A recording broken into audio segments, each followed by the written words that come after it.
കേരളത്തിലും മഹാരാഷ്ട്രയിലും ഭരണം പങ്കിടുന്നതിനിടെയാണ് മറ്റൊരു പ്രധാന തിരഞ്ഞെടുപ്പിൽ കൂടി ബി.ജെ.പിയും ശിവസേനയും നേർക്കുനേർ പോരാട്ടത്തിനൊരുങ്ങുന്നത്. മുംബൈ മുനിസിപ്പൽ തിരഞ്ഞെടുപ്പിൽ ബി.ജെ.പിയുമായി സഖ്യമില്ലെന്നും പോരാട്ടം ഇവിടെ ആരംഭിക്കുകയാണെന്നും മുംബൈയിലെ റാലിയെ അഭിസംബോധന ചെയ്തുകൊണ്ട് ശിവസേന അധ്യക്ഷൻ ഉദ്ധവ് താക്കറെ പറഞ്ഞു.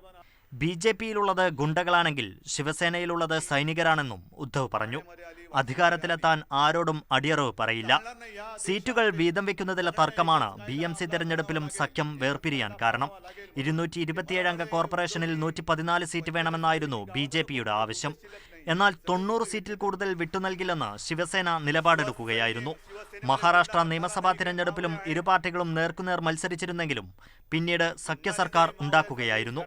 മുൻപ് നടന്ന പല മുനിസിപ്പൽ തിരഞ്ഞെടുപ്പുകളിലും 1/4 നൂറ്റാണ്ടോളം നീണ്ട സഖ്യം വേർപിരിഞ്ഞ് ഇരു പാർട്ടികളും വെവ്വേറെ മത്സരിച്ചിരുന്നു.